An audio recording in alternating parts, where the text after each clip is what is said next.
그동안 솔직히 말하면 우리나라 자동차는 가성비 좋은 자동차, 합리적으로 쓰기 믿을 만한 차, 그냥 그 정도였었죠. 2008년도인가요? 그때 1세대 제네시스가 처음 나왔는데 전문가들의 반응은 어땠습니까? 그때 이제 유럽에서도 이 차를 가져가 가지고서 다 분석을 했어요. 그러니까 사실은 그냥 모양만 흉내낸 차일 거다라고 생각을 했었던 사람들이 많았어요. 근데 타보더니만 이거 생각보다 되게 잘 만들었다. 그러니까 독일 차들이 우리 잘 접어 얘기할 때 현대는 그거 왜 접어? 이렇게 얘기를 해버린 거예요. 이야, 멋지다. 원래 이 프리미엄이나 럭셔리 시장의 고객들은 너무 휙휙 바뀌는 거 안 좋아하죠. 맞습니다. 그러한 그 고객들한테 심리적인 안심감을 주면서 사실은 알맹이는 다 바꾼 거예요.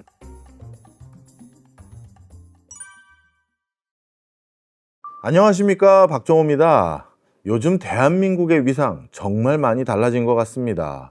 국내에 돌아다니다 보면 진짜 한국 경제의 위상이 정말 남다르구나 이런 생각을 많이 갖게 되는데요. 산업적으로 봐도 반도체, 조선, 이제는 국방, 방위산업까지 우리나라 기업들이 미치지 않는 영향이 거의 없는 것 같습니다. 그런데요, 이런 과정에서 우리가 아직 공략하지 못한 분야가 하나 있습니다. 어찌 보면 서구 열강 국가들의 놀이터가 아니냐 하는 그런 분야가 하나 있었었는데 바로 럭셔리 소비재 시장입니다. 이 럭셔리 소비재 시장은 거의 100년 가까이 서구 기업들의 동무대였다 해도 과언이 아닌데요. 이걸 우리가 어떻게 공략할 수 있을까? 그것도 우리가 잘하고 있는 제조 파트에서 이 럭셔리 시장 어떻게 공략할 수 있는가? 이게 저 개인에게도 늘 관심사였습니다. 그런데 미국 고급차 시장에서 메이드 인 코리아 바람을 일으키면서 전통적인 유럽차 시장의 아성을 드디어 공략해 보겠다 나선 우리 기업이 있습니다. 바로 이 분야에 대해서 깊이감 있는 통찰을 제공해 주실 분 모셨습니다. 저도 아주 좋아하는 분인데요. 나윤석 자동차 칼럼니스트 모셨습니다. 이사님 어서 오세요. 안녕하십니까, 나윤석입니다. 이사님, 그래도 구독자분들이 처음 뵙는 분도 계실 수 있으니까요. 간단히 자기소개 좀 부탁드립니다. 예, 지금 교수님 소개해 주신 대로 저는 자동차 칼럼니스트이기도 하고요. 그리고 이제 자동차 업계에서 오래 근무를 했었고, 요즘 이제 국제적으로 자동차 산업 컨설턴트로 일을 하고 있습니다. 사실 우리나라에서 가장 대표적인 자동차 전문가를 꼽아라 그러면 저는 머릿속에서 가장 먼저 꼽는 분이 우리 나윤석 이사님이신데요. 그래서 저도 정말 궁금한 시장인 이 럭셔리 자동차 시장 오늘 하나씩 여쭤보도록 하겠습니다. 자, 자동차 시장도 진입장벽이 높은 시장인데 그 중에서도 가장 뚫기 힘든 게 럭셔리, 고급차 시장, 이 시장일 것 같은데요. 그동안 솔직히 말하면 우리나라 자동차는 가성비 좋은 자동차, 제가 미국에 그때 잠시 있었을 때도 광고 카피가 우리나라 자동차 광고 카피인데 맥센스라고 써 있더라고요. 이해되는 차. 자, 그런데 우리가 이제 이 가성비를 뛰어넘어서 그 이상의 어떤 반열까지 올라갈 수 있는 겁니까? 그러니까 사실 우리가 20세기 말부터 21세기 초까지 자동차 산업이 이렇게 빠르게 발전한 나라가 우리나라밖에 없어요. 그래서 거기서 봤을 때 보면 자동차가 발전하는 게 처음에는 아까 말씀하신 대로 make sense. 그러니까 그냥 합리적으로 쓰기 믿을 만한 차. 그냥 그 정도였었죠. 그러다가 이제 차가 좀 좋아진다 생각을 하니까 그 다음부터 우리나라 차한테 들이대는 잣대가 높아지기 시작하는 거예요. 그러니까 달리는 맛도 좋아야 되고 뭔가 감성적인 만족도도 있어야 되고, 그리고 그런 거가 끝까지 갔을 때 나타나는 게 나를 행복하게 해줬으면 좋겠어, 설레게 해줬으면 좋겠어, 이런 게 럭셔리 아닙니까? 플러스 알파의 감성적 만족도를 주는 거, 그 영역까지 우리나라 자동차가 도달을 했다. 사실 그 부분이 우리가 럭셔리 시장에 도달할 수 있는 수준이 됐다라는 거죠. 그러니까 사실 여기에서 또 한 가지 얘기를 하자면 제가 또 다루고 있는 섹터 중에 하나인데 방위산업 얘기를 할 수 있어요. 그러니까 방위산업은 사실은 목숨, 개인의 목숨, 나라의 운명을 책임지는 거잖아요. 그렇죠. 이거는 절대 신뢰죠. 그러니까 절대 신뢰를 할 수 있는 나라의 제품이기 때문에 요즘 K방산이 난리잖아요. 아, 그렇게 해석되네요. 가성비 그 다음 단계가 절대 신뢰, 그런 다음에 나를 평안하게 만들어줄 수 있는 그런 평안함. 그러면 이게 럭셔리까지 연결되는 거거든요. 그렇네요. 그래서 저는 K방산의 약진이 우리 자동차가 럭셔리 시장에 도전하는 거하고 이게 다른 얘기가 아니다. 전 그렇게 생각을 합니다. 아, 이제 확 와닿았습니다. 어찌 보면 지금 한국의 위상이 우리가 럭셔리 시장에 들어갈 수 있는 여러 가지 전조, 시그널을 한껏 우리가 알 수 있었던 타이밍이 있었군요. 자, 그런데 이 자동차 시장에서도 우리가 럭셔리 시장을 두들기기 위해서 어찌 보면 20년 전부터 우리가 준비를 해왔다 할 수 있는 브랜드가 하나 있잖아요. 제네시스. 2003년도에 제네시스 프로젝트를 처음 시작했다고 들었는데 사실 그때만 하더라도 현대차 위상이 지금보다는 좀 낫지 않았습니까? 그냥 실용적인 대중차. 그냥 가성비 좋고 큰 문제 없이 탈 수 있는 차. 네. 그냥 그 정도였었죠. 네. 그때 사실은 럭셔리? 그럼 이거 굳이 너무 빠른 거 아닌가? 그런 생각을 할 수 있는 시기였었죠. 예. 그런데 그런 상황에서 현대차가 왜 럭셔리 브랜드를 위해서 이런 세단을 이 모험을 어떻게 보면 강행한 걸까요? 그러니까 아까도 말씀드렸지만은 현대차가 빠르게 발전을 해서 예. 어떻게 보면 20세기 말 21세기 초에 이 자동차 시장의 탑3, 탑5 안에 들어간 유일한 회사잖아요. 네. 그런 회사가 될 수 있는 정도의 가속을 하고 있었기 때문에 그러면 이제는 우리도 뭔가 럭셔리 그리고 정말 고급 차를 하나 가질 수 있는 시기가 되지 않았냐. 예. 어떻게 보면 그게 자기 자신에 대한 어떤 확신, 예. 그걸 표현을 하는 상징이 되겠죠. 네. 그래서 그거를 시도를 해본 건데 사실 그 당시 생각을 해보면은 야 이게 좀 말이 되나 싶은 생각이 들 때도 있어요. 왜냐하면 그 이전에 이제 에쿠스라고 해서 큼지막한 차가 있었죠. 근데 그 차도 앞바퀴 굴림 차였습니다. 그러니까 사실은 현대차는 되게 공간 넓고 효율적인 앞바퀴 굴림 차를 만드는 회사. 예. 그런데 이 제네시스의 첫 시도했었던 그 코드네임 BH라고 하죠. 예. 이 차는 후륜구동이에요. 게다가 이제 유럽 차들이 만들었었던 고급 세단, 네. 후륜구동 세단의 프로파일을 딱 만들었거든요. 예. 그러니까 그거를 한 방에 간 거예요. 그러니까 사실은 좀 무리 아니냐? 그랬는데 차를 타보니까, 이야, 이거 생각보다 아주 곧잘 만들었네? 이랬던 게 사실은 여러 가지로 놀랍게 했었죠. 그렇군요. 그때 2008년도인가요? 그때 1세대 제네시스가 처음 나왔는데 우리 그 이사님이 당연히 그때부터 시승을 해보셨을 거고 주변에 그 차 처음 나왔을 때 관련 분야 전문가들의 반응은 어땠습니까? 그러니까 사실은 그냥 모양만 흉내낸 차일 거다라고 생각을 했었던 사람들이 많았어요. 제가 그때는 유럽차 회사에 있었을 텐데 네. 그때 이제 유럽에서도 이 차를 가져가 가지고서 다 분석을 했어요. 근데 타보더니만 이거 생각보다 되게 잘 만들었다. 그리고 이 차가 전륜구동차가 아니라 후륜구동차로서 첫 번째 만든 차인데 이런 느낌까지 만들어낼 수 있다는 것은 이 사람들이 프리미엄에 대해서 되게 많이 고민을 했구나. 그러니까 이 단지 크고 옵션이 많은 차만은 아니다. 예. 그래서 좀 지켜봐야 되겠는데 이러한 평가가 있었던 게 사실입니다. 예. 저는 늘 그 제네시스의 진화 발전상을 보면서 한 가지 궁금했던 게 있습니다. 그냥 현대차의 하나의 브랜드의 프로젝트로 가져갈 수도 있었던 것을 독립 법인화? 그리고 제네시스는 기존의 현대차와 철저히 분리해서 관리한다? 어찌 보면 기존의 현대차 그런 브랜드들은 뭐야? 이런 생각도 들고요. 이걸 어떻게 받아들여야 될지 몰랐는데 결국 지금 와서 보면 럭셔리 브랜드 중에 하나로 들어가고 있는 지금 형국을 우리가 계속 보고 있었거든요.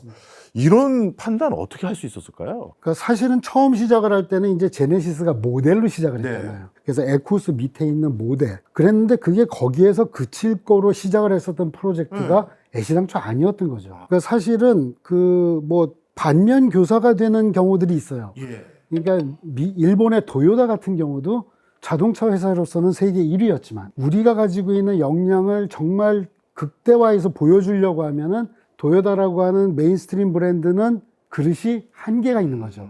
그러니까 현대차 입장에서도 우리가 가지고 있는 역량을 제대로 보여주려면 네. 그걸 담기에 적합한 새로운 그릇이 필요했군요. 그쵸. 아. 그래서 제네시스라고 하는 그릇을 새로 만들자. 예. 이렇게 해서 시작을 한 거고 그렇기 때문에 그만큼 뒤에 큰 투자가 있었다는 거죠. 어찌 보면 전 진짜 럭셔리 소비재 시장에서 제네시스라는 브랜드를 글로벌 탑으로 올려놓기 위한 초기부터의 확실한 판단과 의지가 없었다면 아예 진출 자체도 신경을 안 썼겠네요. 그렇죠. 만약에 모델 하나 수준으로 할 거였으면 예. 이미 큰 전륜구동 에쿠스가 있는데 그거를 살짝 줄여서 그냥 가성비 좋은 고급차 이렇게 하고 말았겠죠. 네. 하지만 완전히 새로운 플랫폼으로 시작을 했다는 거. 그리고 정말 많은 그 리버스 엔지니어링을 포함해서 여러 가지 사전 학습이 있었거든요. 그런 걸 생각을 하면은 아 정말 큰 그림을 갖고 장기적인 전략으로 움직였구나 네. 라는 걸 알 수 있는 겁니다. 그렇군요. 그런 과정에서 제네시스도 1세대부터 지금까지 여러 모델들이 출시됐는데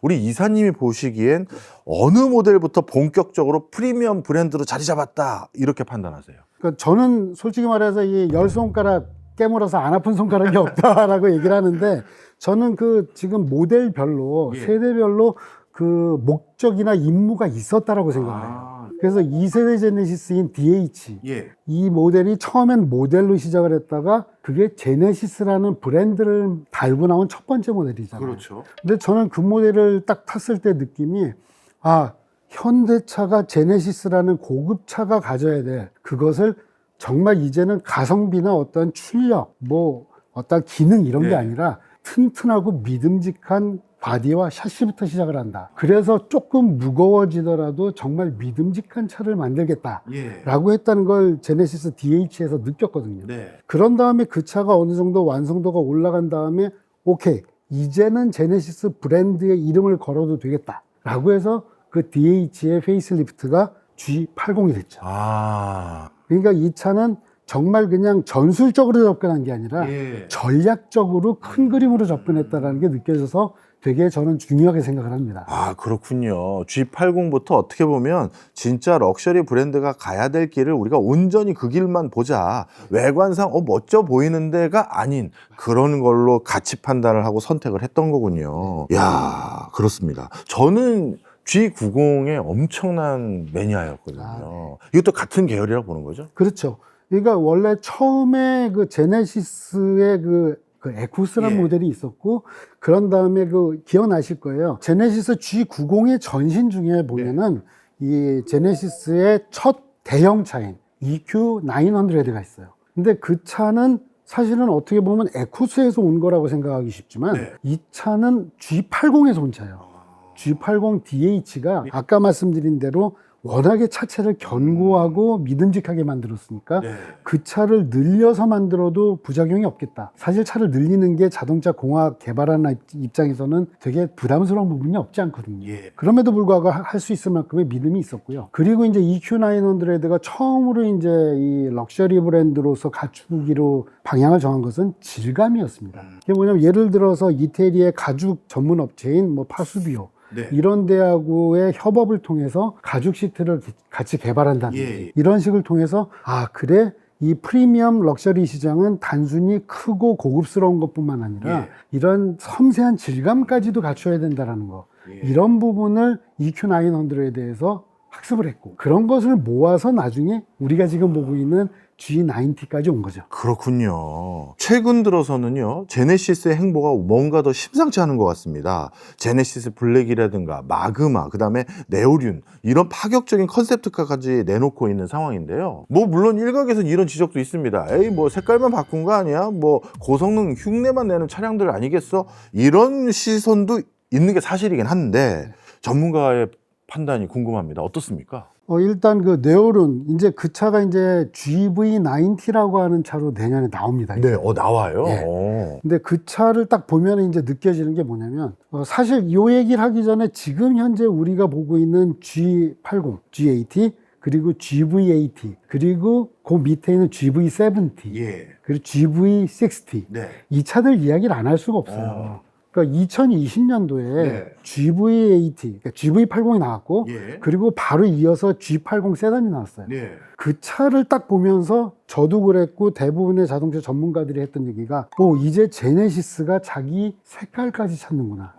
왜냐면 이 차들이 보면 겉으로 봤을 때는 상당히 클래식하고 그리고 되게 유연한 그 유럽의 클래식한 럭셔리 브랜드의 색깔이 있어요. 실내에 들어가서도 되게 아주 풍성하고 고풍창연한 느낌이 있지만 이 인포테인먼트 아니면은 요 대시보드나 스위치 이런 걸 보면은 대단히 혁신적이거든요. 네. 그러니까 고전적이고 클래식한 럭셔리의 감성에 이노베이션을 담았다. 이런 걸 통해서 제네시스가 자기의 색깔을 네. 이제 갖추었다. 예. 라는 걸 보여줬죠. 그리고 이제 GV70이 나왔고 그런 다음에 GV60이 나왔는데 그러면서 여기에서 또 한 가지가 제네시스가 전동화를 되게 잘 갔다는 거예요. 네네. 그러니까 보시면은 GV60, GV60는 이제 이게 EGMP 기반의 순수 전기차니까 예. 그렇다고 치고요. 근데 G80 Electrified 예. 그리고 GV70 Electrified 이 모델들은 내연기관 기반의 말하자면은 이 파생차라고 하죠. 예. 그런데 대부분의 유럽 브랜드들 요즘 보시면 아실 거예요. 전기차가 나오면은 우리 새로운 전기차 나왔다 하면서 뭔가 막 새롭게 보이려고 애들을 쓰잖아요. 그렇죠. 근데 오히려 제네시스는 기존에 잘 만들어놨던, 그리고 소비자들, 원래 이 프리미엄이나 럭셔리 시장의 고객들은 너무 휙휙 바뀌는 거 안 좋아하죠. 맞습니다.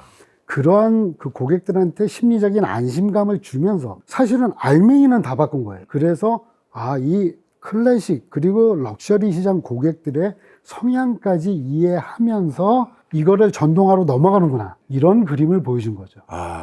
사실 우리 이사님 말씀을 듣고 나니까 이제 제 입에서만 맴돌았던 제네시스라는 럭셔리 브랜드가 다른 유럽 럭셔리 브랜드 자동차와 결이 뭐가 다르는지 확실히 이해가 됐어요. 럭셔리 차들은 사실 좀 고집스러울 정도로 전통을 지키려는 욕구가 더 강한데, 제네시스는 그 뭔가 전통도 있지만 이노베이션, 그걸 같이 접목하려는 그 노력들을 통일감을 유지하면서 쭉 가려는 그 결, 그게 제네시스의 자기 색깔이군요. 맞습니다. 그런 의미에서 이미 프리미엄 차 시장에서는 제네시스는 이제 흔한 모델, 흔한 라인업이 아니다, 이렇게 평가받을 수 있는 거잖아요. 그럼요. 제네시스라는 차가 처음 시작할 때는 당연히 나는 누구를 경쟁 상대로 생각한다. 그러니까 난 누구 닮고 싶다, 이런 얘기를 했을 거 아닙니까? 예, 그렇죠. 근데 이제는 제네시스는 제네시스만의 길을 간다, 이런 게 보이는 거예요.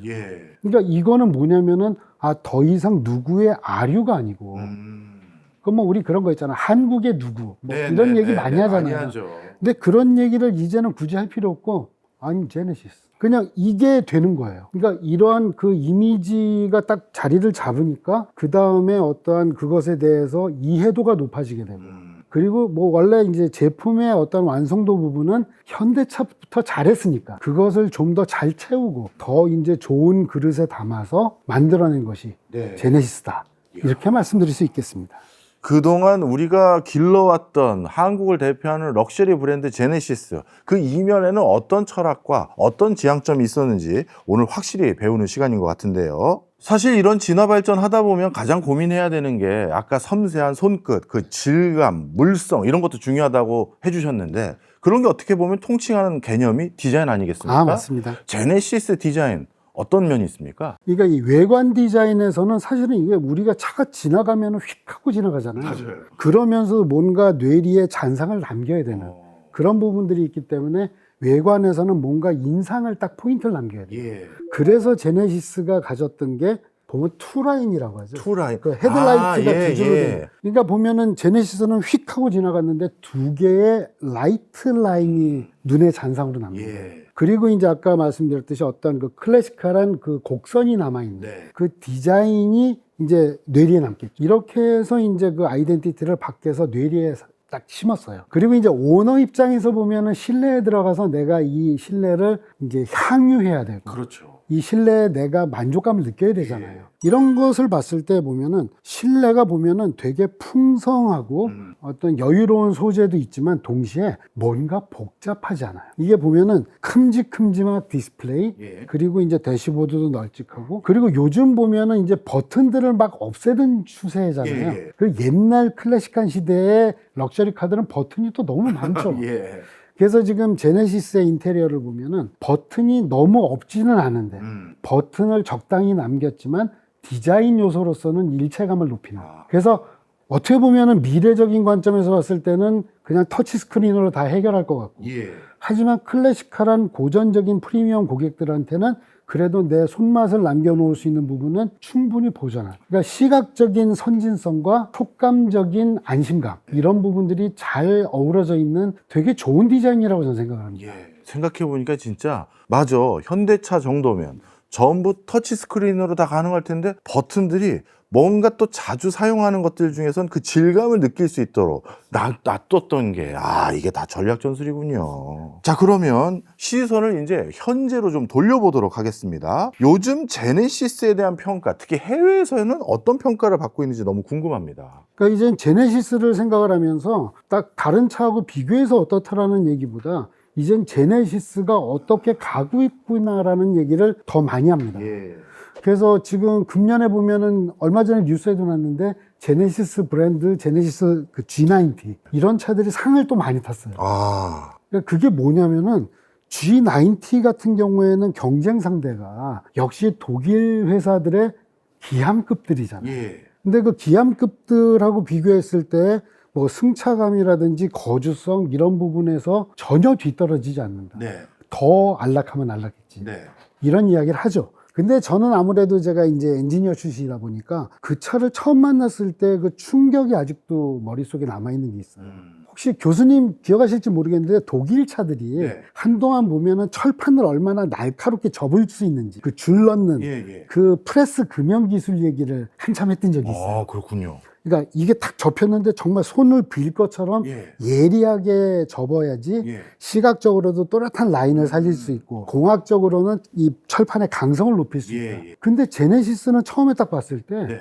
아주 커다란 차인데 이게 한 덩어리란 느낌이 되게 맞아요. 뭐 이어붙인 느낌이 아니었어요. 예. 그 중에서도 가장 놀라운 부분이 있는 게 이 예. 후드, 본네트라고 하는 부분. 이 제네시스 G90가 세계에서 아마 가장 넓은 본네트를 사용할 겁니다. 근데 그게 넓은 게 그냥 길이만 긴 게 아니고요. 예. 이게 옆으로 이렇게 해서 휠아치 옆에까지 다 예. 내려가는. 이게 클라미쉘이라고 네. 하는 그 조개 껍데기처럼 하는 건데 이거를 철판 한 장을 그렇게 넓게 한 방에 직선 하나도 없이 네. 깨끗한 면으로 누르는데 네. 그게 강성을 유지해요. 이거는 그냥 디자인을 그렇게 했다고 해서 철판에 뚝 하고 나오는 게 아닙니다. 예. 이건 그렇게 만들 수 있는 프레스 성형 기술을 현대가 가지고 있었단 소리예요. 그러니까 아까 말씀드렸던 독일 차들이 우리 잘 접어 얘기할 때 네. 현대는 제네시스 G90를 통해서 그거 왜 접어? 이렇게 얘기를 해버린 거예요. 이야, 멋지다. 아, 그렇군요.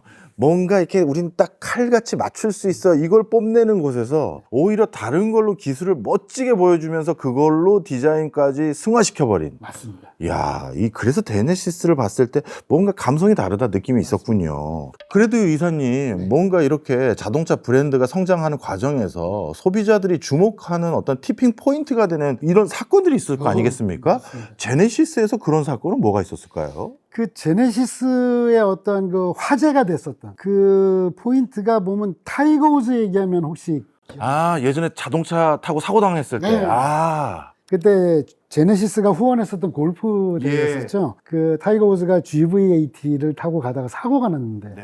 물론 사고가 안 났으면 제일 좋았겠지만 그렇죠. 사고가 났는데 정말 대형 사고였거든요. 예. 그런데 거의 부상을 입지 않고 제네시스에서 타이거 우즈가 나왔어요. 그러니까 사실 그거에서 이제 사람들이 와, 제네시스 저거 정말 튼튼하구나. 예. 그러니까 제가 아까 말씀드렸잖아요. 제네시스가 차체를 단단하게 만드는 전공법부터 시작을 했다는 거. 그것을 그냥 눈으로 다 보게 된 제네시스를 가지고 타이거 우즈가 몸 바쳐서 광고를 해준 게 됐죠. 그렇네요. 네. 그러니까 그거가 보면은 GV80라는 차가 제가 봤을 때는 디자인도 참 뻔하지 않은 SUV. 그리고 여기에서 이제 하나 더 나온 게 이 GV70. 예. GV70은 제가 타보고 나서 그리고 탔을 때 가장 인상적이었던 게 고급차가 줘야 되는 평화로움, 아늑함이 극단화된 차다. 그 사실 생각을 해보시면은 제네시스의 모델 라인업 중에 네. 뭐 G80, G90, GV80 보면은 차들이 조금 더 이제 강인하고 선이 굵어요. 예. 그러면 조금 편안하고 아늑하게 탈 수 있는 시내에서도 타기 좋고 예. 그리고 이제 여성분들이 타기에도 부담스럽잖아요. 네. 그런 차가 필요할 거 아니에요. 예. 근데 GV70은 디자인도 보면은 그렇게 되게 깔끔하면서도 예. 운전하는 감각도 깔끔해요. 그래서 GV70은 그래 제네시스 모델 라인업의 어떤 성격적 포지셔닝, 네. 그러니까 아래 위가 아니라 예. 어떤 성격까지도 이제 구분할 수 있는. 그러면서 그 차가 나중에 전기차로 들어가요. 예. 그래서 이런 면을 봤을 때 GV70도 되게 제네시스 브랜드 전체에서는 중요한 외연을 넓혀나가는 역할을 했던 차다라고 말씀드릴 수 있습니다. 그러면 요즘 이제 미래 컨셉트카로 시작했다가 이제 출시를 앞두고 있는 제네시스의 다음 버전들도 설명을 좀 해주세요. 그 이제 네오룬이라고 하는 컨셉카. 이게 이제 GV90라고 하는 진짜 초대형 SUV로 나오는데 예. 이게 전기차입니다. 근데 이 차가 보면은 문이 예. 보통 우리는 앞문, 뒷문 이렇게 열리잖아요. 예, 그렇죠. 그게 아니라 이렇게 아. 활짝 열려요. 그게 그 외국차 뭐죠? 롤스로이스가 그러나요? 맞습니다. 예. 그것도 롤스로이스도 전 모델이 그런 게 아니고 예. 고급 모델만 그래요. 그래서 이게 보면은 가운데 보통 이게 B필러라고 하는 기둥이 있죠. 예. 근데 그게 없어요. 아. 그래서 B필러 리스 그리고 이걸 코치도어라고 하는데 그러면은 이제 사람이 타고 내리기가 편한 것도 있고 네. 그리고 실내가 활짝 열리는 그런 정말 극강의 개방감을 주죠. 예. 그래서 이 차를 이렇게 만든다라는 것 자체가 다른 회사에서는 이렇게까지 큰 차, 그리고 이렇게 넓은 면적을 열 수 있는 회사가 없어요. 그러니까는 이제는 다른 회사에서 뭐 했다. 그러니까 우리가 조금 전에 롤스로이스 얘기를 했지만 네. 롤스로이스가 한 거를 우린 따라한 게 아니고 롤스로이스하고 닮긴 했지만 롤스로이스는 아예 못한 거라는 거예요. 이 뒤에 들어가 있는 특허가 몇 개인지 모를 정도로. 그렇군요. 네.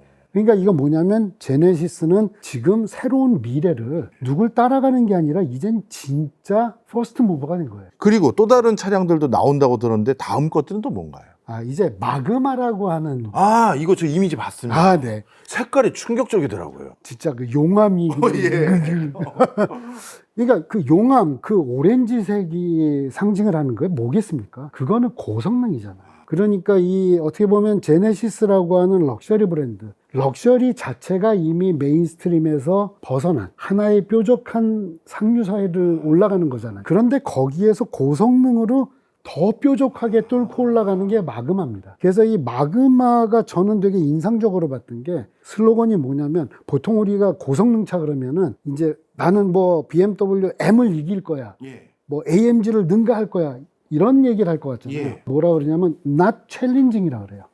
난 도전하지 않아. 그리고 얘기를 하는 게 뭐냐면 마그마는 리워딩이라고 합니다. 리워딩? 그건 무슨 의미일까요? 여유, 그 고성능이 나한테 상을 주는 거예요. 아, 상을 준다. 아. 난 도전하지 않는다. 아. 단지 상을 줄 뿐이다. 이거 완전 잉여력 끝판왕 아닙니까? 그렇네요. 네. 그러니까 마그마가 상징하는 부분은 내가 고성능을 가지고 누굴 이기겠다가 아니라 예. 고성능의 풍요로움을 느끼는 당신을 만들어주겠다. 사실 스포츠카를 사는 게 사실 관리하기 정말 힘들잖아요. 근데 그게 나에게 주는 상이기 때문에 딱 사는 건데, 아, 그거를 정점을 찍은 게 바로 마그마군요. 그래서 이제 마그마가 보면 이제 외국에서 이제 레이스에 나가는 것도 예. 그 유럽 귀족 레이스로 시작을 했었던 뭐 르망 24시간 예. 이런 내구 레이스에 나갑니다. 그런 걸 봤을 때는 이 마그마라는 브랜드는 정말 상류의 여유를 지향을 한다. 그런 면에서 봤을 때 지금은 시작이니까 완전히 또렷한 모습을 볼 수는 없겠지만 네.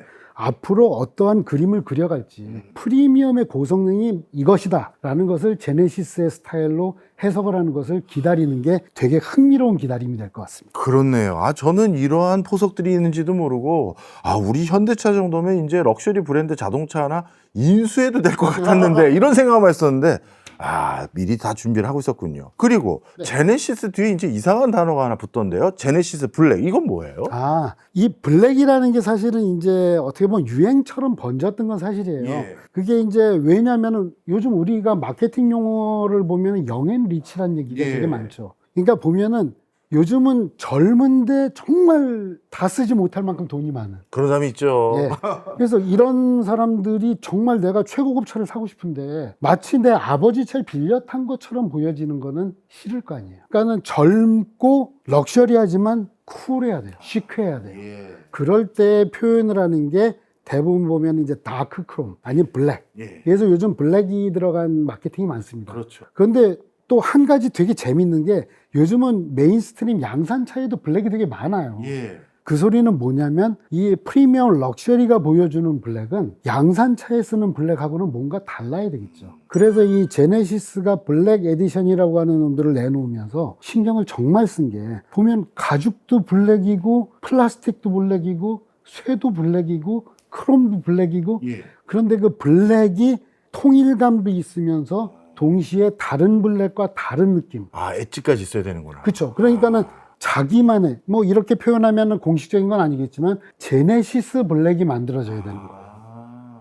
그래서 제가 그 제네시스에서 G90인데 롱힐 베이스가 아니고 노멀힐 베이스의 블랙이 처음에 딱 나왔어요. 네. 그 차를 딱 보면서 아 그래 G90를 보통들은 롱힐 베이스를 타는데 내가 운전을 하는 젊은 사람이야. 그 롱힐 베이스를 타면은 마치 아버지 차 빌려 나온 것처럼 그렇죠. 보여지는 거 싫을 거 아니에요. 예.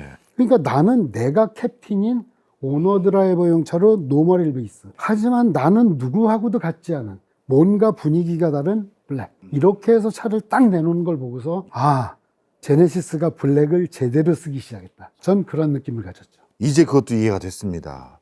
어찌 보면 제네시스라는 럭셔리 브랜드는 요즘 변화된 럭셔리 시장의 기호와 트렌드, 그리고 앞으로 걸어가야 될 여정들을 이번에 제네시스 블랙이라는, 그리고 마그마라는, 또는 레오 늠이라는 이런 여러 가지 컨셉들로 보여주기 시작했다, 이런 생각이 드네요. 자, 저는 오늘 이사님하고 얘기를 해보니까요, 물론 제네시스 때문에 오늘 이사님 모시고 얘기를 나눴습니다만 이제는 좀 우리 산업의 관점으로도 한번 여쭤보고 싶어요. 어찌 보면 아무것도 없었던 불모지 시절에서 시작해서 남들 빨리 우리 역설계해서 뜯어보고 비슷하게 만들어보자, 추격자 시절 있었고요. 이제는 제네시스만 하더라도 야, 이제 우리만의 색깔 가보자. 독일이 저렇게 하는데 야, 우리도 각 잡을 게 아니라 우리 기술 이런 식으로 뽐내줘. 이런 퍼스트 무버가 된 느낌이 확 듭니다. 자동차 시장을 넘어서서요, 제네시스를 넘어서서 우리 산업 전반에 던지는 이 제네시스가 던지는 메시지 뭘까요? 이제 제네시스가 던지는 메시지는 아까 퍼스트 무버 말씀하셨잖아요. 퍼스트 무버가 가지고 있어야 되는 것은 기본적으로 창의성, 그리고 본질에 충실한 겁니다. 그러니까 곁눈질을 하면서는 본능에 충실할 수가 없죠. 그래서 이제는 우리가 잘하는 것이 뭐고, 그리고 내가 하고 싶은 얘기가 뭐다라는 것을, 그러니까 나를 더 잘 들여보고 나한테 충실한 그러한 시기가 대한민국에 도래하였다. 저는 이렇게 말씀드리고 싶고, 이제는 자신을 가지고 내 거라자. 그것을 제네시스도 보여주는 거라고 생각을 합니다. 예. 제가 사실 오늘 우리 이사님 오신다고 해서 공부를 하면서 그래도 공부해서 질문해야지 하면서 공부를 많이 했던 게 뭐였냐면 렉서스였어요. 근데 제가 공부를 허투루 했네요. 타 차종과 비교할 때가 아니라 제네시스는 제네시스만의 색깔과 진화 발전상을 우리가 이제 기다릴 때가 된 건데 제가 공부가 미흡했습니다. 자, 우리나라를 대표할 자동차 브랜드로 성장하고 있는 제네시스, 오늘 말씀 들으면서 귀한 통찰도 느꼈고요. 한국인으로서 참 가슴 벅찬 말씀 많이 해주셔서 무엇보다 감사합니다. 제네시스 또 좋은 소식 있으면 또 알려주세요. 네, 네. 알겠습니다. 오늘 시간 내주셔서 감사합니다. 아유, 감사합니다.